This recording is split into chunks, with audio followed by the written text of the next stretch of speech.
এজন্য আমার নবীকে আল্লাহ আলোকবর্তিকা বলেছেন, আমার নবীকে আল্লাহ আলোর মশালের সাথে তুলনা করেছেন, জ্বলন্ত প্রদীপের সাথে তুলনা করেছেন।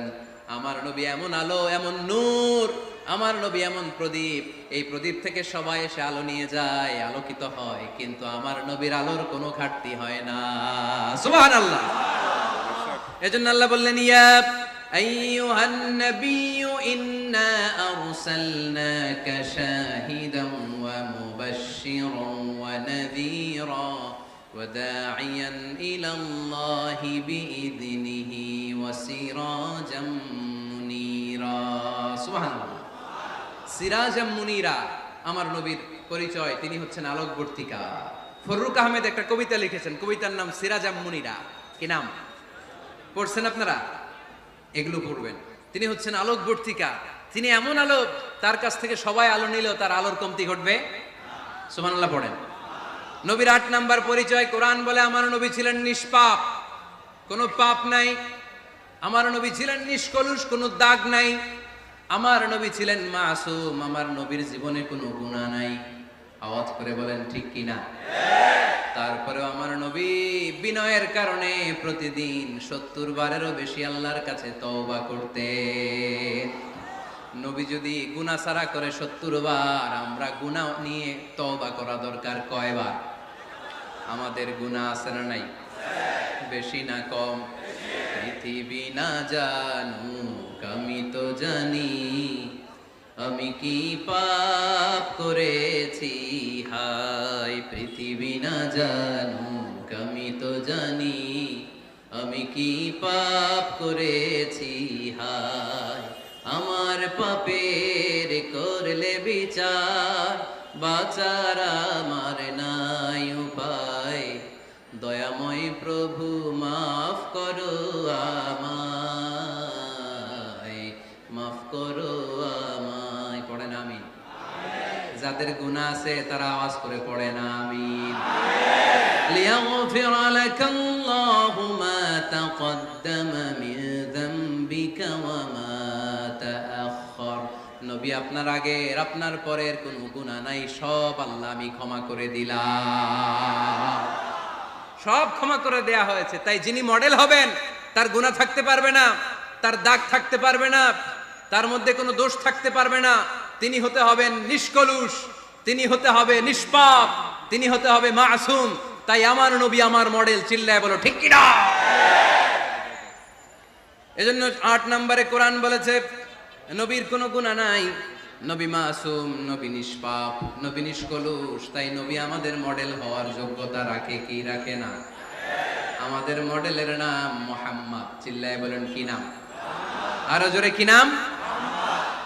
৯ নম্বরে কোরআন নবীর পরিচয় দিল। আর 2টা পরিচয় বলে শেষ করে দিব।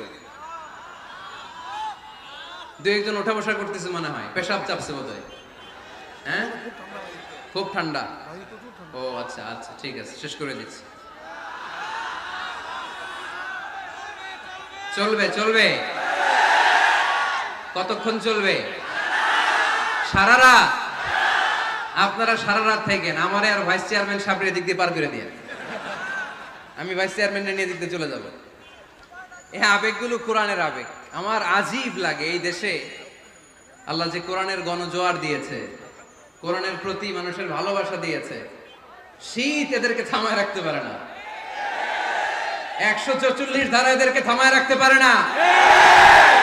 গুজব এদেরকে ঘরে আটকায় রাখতে পারে না। কোরআনের প্রেমেরা রাস্তায় নেমে যায়, কোরআনের প্রেমেরা ময়দানে চলে আসে। এই শক্তি, সম্ভাবনা, এই স্পিরিট কোরআনের জন্য কাজে লাগানোর দরকার আছে না নাই?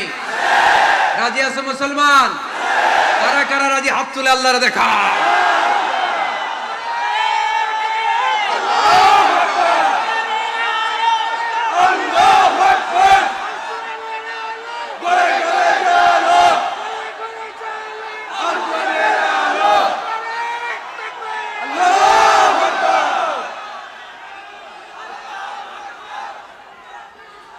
মাশাআল্লাহ। সবাই পড়বো আওয়াজ করে মাশাআল্লাহ। আল্লাহ তুমি আমাদের ইখলাস বাড়িয়ে দাও, কোরআনের প্রতি মহব্বত বাড়িয়ে দাও, নবীর ভালোবাসা অন্তরে বাড়িয়ে দাও। যতদিন বেঁচে থাকি কোরআনের পক্ষে যেন থাকতে পারে তুমি তৌফিক দাও। কোরআন জানিয়ে দিয়েছে আমার নবীর 9 নাম্বার পরিচয়। আমার নবীরে যারা গালি দিয়েছে, আমার নবীর বিরোধিতা যারা করেছে, তার প্রত্যেকটা গালির জবাব দিয়েছে কোরআনে স্বয়ং আল্লাহ। চিল্লায় বলো ঠিক কিনা? নবী যখন দাওয়াত দিতে শুরু করলেন, কোরআনের বাণীগুলো এত মধুর, এত মজার, এই সুন্দর মিলানো মিলানো বাণীগুলো শুনে কাফেররা বলতে আরম্ভ করলো, মুহাম্মদ কারো কাছ থেকে শিখে এসে আমাদেরকে এগুলো শোনাচ্ছে, এগুলো শুনতে কেমন যেন কবিতার মতো লাগে। নাউজুবিল্লাহ পড়বো না? না, কিসের মতো লাগে? জোরে বলতে হবে। কাফেররা আপত্তি তুললো, মুহাম্মদ তুমি যেটা শোনাও আমাদের তো মনে হয় এটা কবিতা। আমাদের কি মনে হয়? সাথে সাথে আল্লাহ ওদের দাঁত ভাঙা জবাব দিয়ে আয়াত নাজিল করে বললেন, ওয়ামা আল্লামনাহু আশ-শি'রা ওয়ামা ইয়ানবাগি লাহু ইন হুয়া ইল্লা যিকরুন ওয়া কুরআনুন মুবিন।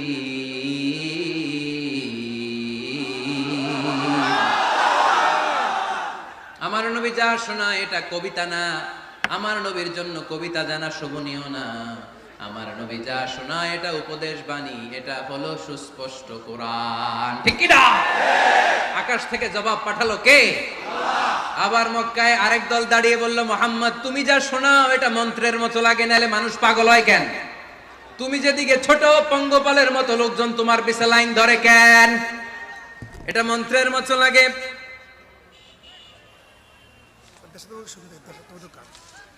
তুমি যা বলো মন্ত্রের মতো লাগে, তোমার পিছনে মানুষ কেন দৌড়ায়? তুমি মনে হয় গণক, তুমি মনে হয় কি, তুমি মনে হয় মন্ত্র বলো। আকাশ থেকে আয়াত নাজিল করলেন কে? ওয়ালা বিকাউলি কাহিনিন কলিলাম মা তাযাক্কারুন। এটা কোনো মন্ত্র না, এটা কোনো গণকের বাণী না, বাণীটা কার? আবার একদল নবীর সাথে আবার বেয়াদবি করলো, বেয়াদবি করে বলতে আরম্ভ করলো, মুহাম্মদ তুমি পাগল।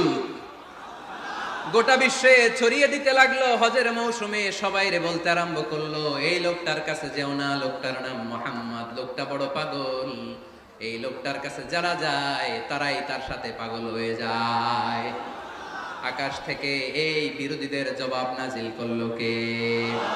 ওমা সাহিবুকুম বিমাজনুন। তোমাদের সাথে আমার বন্ধু পাগল নয়। ঠিক কি না? যেখানেই নবীর বিরোধিতা, সেখানেই নবীর পক্ষে আয়াত নাজিল করে কে? নবীর ছেলে ছিল কয়টা? আঙ্গুল তোলার পরে বোঝা যাচ্ছে না, না? আমার নবীর ছেলে সন্তান ছিল কয়জন? ছোটবেলাতেই এদেরকে উঠায় নিল কে? বেঁচে থাকে নাই, ছোট্টবেলাতে ইন্তেকাল। যখন ছেলে সন্তান 3 জন মারা গেল, কাফেররা ধোয়া তুললো, নবীর বংশ নির্বংশ হয়ে যাবে। মুহাম্মদ তুমি লেস কাটা, তোমার নাম নেয়ার মতো কেউ থাকবে না। নাউযুবিল্লাহ পড়ে। মুহাম্মদ তুমি নির্বংশ, তোমার নামটা মুখে তোলার মতো কেউ নাই। 3 ছেলেই তো চলে গেল। মুহাম্মদ তুমি হলো আবতার। নাউযুবিল্লাহি মিন যালিক। আবতার মানে নির্বংশ, লেস কাটা। আবতার মানে নির্বংশ, লেস কাটা।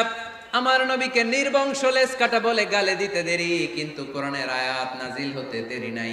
আল্লাহ আয়াত নাজিল করে দ্ব্যর্থহীন কণ্ঠে ঘোষণা করলেন, ইন্না শানিআকা হুয়াল আবতার। আমার নবী নির্বংশ নয়, লেস কাটা নয়। যারা আমার নবীকে গালি দিয়েছিস তোরাই লেস কাটা। আমার নবী নির্বংশ নয়, আমার নবী লেস কাটা নয়। আমার নবীর নাম নেয়ার মতো থাকবে না। তোরা বলছিস গোটা বিশ্ব আমার নবীর জন্য মাতোয়ারা হয়ে যাবে। চিল্লায় বলো ঠিক কিনা? ইংল্যান্ডে বর্তমানে সবচাইতে জনপ্রিয় যে নামটা গোটা ইংল্যান্ড কাঁপিয়েছে, ওই নামটা হচ্ছে MUHAMMAD। চিল্লায় এখন সুবহানাল্লাহ। মুহাম্মদ সবচেয়ে চয়েসফুল নাম তাদের কাছে। তোরা বলিস আমার নবী নির্বংশ, লেস কাটা, তোদের 14 গোষ্ঠীর আমি নির্বংশ বানায় দেব। তোদের নাম নেয়ার মতো কেউ থাকবে না।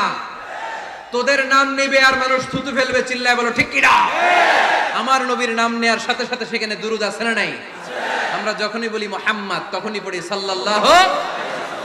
আল্লাহ আয়াত নাজিল করলেন, ইন্না শানিআকা ওয়াল আবতার। কি সুন্দর কথা। নবী হে, যারা আপনারা লেস কাটা বলে, যারা আপনারা নির্বংশ বলে, আপনি নির্বংশ নন। যারা বলছে নির্বংশ, ওরাই নির্বংশ। কথাটা কার? ওয়া আনযির আশিরাতাকাল আকরাবিন। নবী, আপনার ঘর আগে ঠিক করেন, আত্মীয় স্বজনদের ঠিক করেন, আপনার নিকট আত্মীয়দেরকে নবী আপনি দাওয়াত দেন। এই আয়াত যখন নাজিল হলো সাফা পাহাড়ের পাদদেশে, নবী ডাক দিলেন, এ আমার আত্মীয় স্বজনেরা, কেউ আমার খালু, কেউ আমার চাচা, কেউ আমার নানা, কেউ আমার ভাই। ডাক দেওয়ার সাথে সাথে সবাই চলে আসে। আল্লাহ রাসূল বললেন, আমি কি কেন ডেকেছি জানেন? সবাই বলল, না জানি না, বলো। আল্লাহ রাসূল বললেন, আমি যদি বলি এই পাহাড়ের নিচে একদল সেনাবাহিনী তলোয়ার নিয়ে দাঁড়ানো, এখনই এসে কচুকাটা করবে, এই কথাটা বললে আপনারা কি বিশ্বাস করবেন? সবাই বলল, নাম, অবশ্যই বিশ্বাস করবো। আনতা সাদুকুল আমিন, তুমি তো আলামিন। মা জাররাবনা আলাইকা ইল্লা সিদকান, we have never been experienced a single life from you in our life. আমরা আমাদের গোটা জীবনে একদিনও তোমার মিথ্যা বলতে শুনি নাই। তো তুমি বললে বিশ্বাস করবো না কেন? অবশ্যই বিশ্বাস করবো।